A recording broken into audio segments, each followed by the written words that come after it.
Just last week, Ohio announced which companies will get state licenses to grow medical marijuana.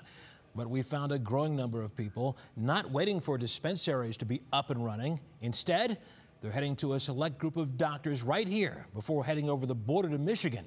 But is this legal? As Andrew Horansky tells us, it depends on who you ask. The most common is what they call shatter. This is how Kevin, whose real name we are not using, starts his day with what some might call a classic wake and bake.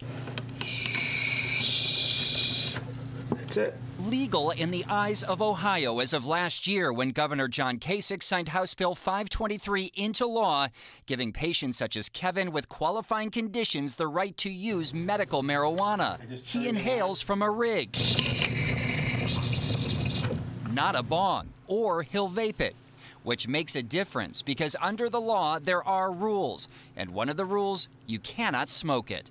That is all vapor, so there's no smoking whatsoever. And that's what you use the rig for? Correct. To better understand how Kevin got here, you have to first start here. 22 years ago, he was in the Air Force when he witnessed the horrific accidental crash of a military plane. Then 9/11. Something just clicked.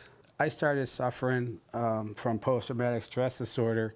While some doctors gave him meds for depression, others managed his pain with Oxy and Percocet, only to take that away when they learned he was smoking pot. Kevin could have easily turned to heroin, but didn't, turning instead to Omni Medical services in Beechwood when 523 went through. Marijuana used for medicinal purposes is our primary focus. They charged $250 and paired him with a physician. They don't take insurance. I imagine a lot of people off the street think, hey, this can be my prescription for weed. No one has ever tried. If you don't have your medical records from a licensed physician, you don't get any further. Kevin got a written recommendation and an ID card, and now every few weeks travels 2.5 hours to one of Michigan's many dispensaries. His favorite, near the airport, across from a Ford plant. No appointment needed.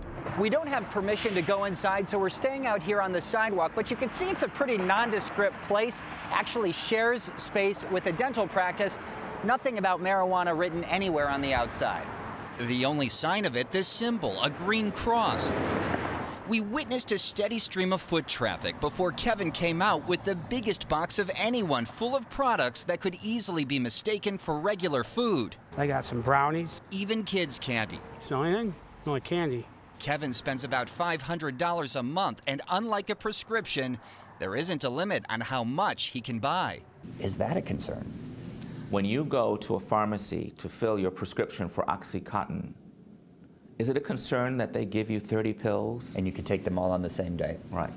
But there's a twist. What's legal in the eyes of Ohio isn't legal in the eyes of Uncle Sam. Ask the DEA and they'll tell you marijuana is illegal, and you're not. We don't recognize that as being a legal substance. However, they're also not in the business of challenging state laws. We are targeting higher level drug traffickers. If an officer pulls you over and they find this in your trunk, it's not a get out of jail. Absolutely not. There's no such thing as protection against the law.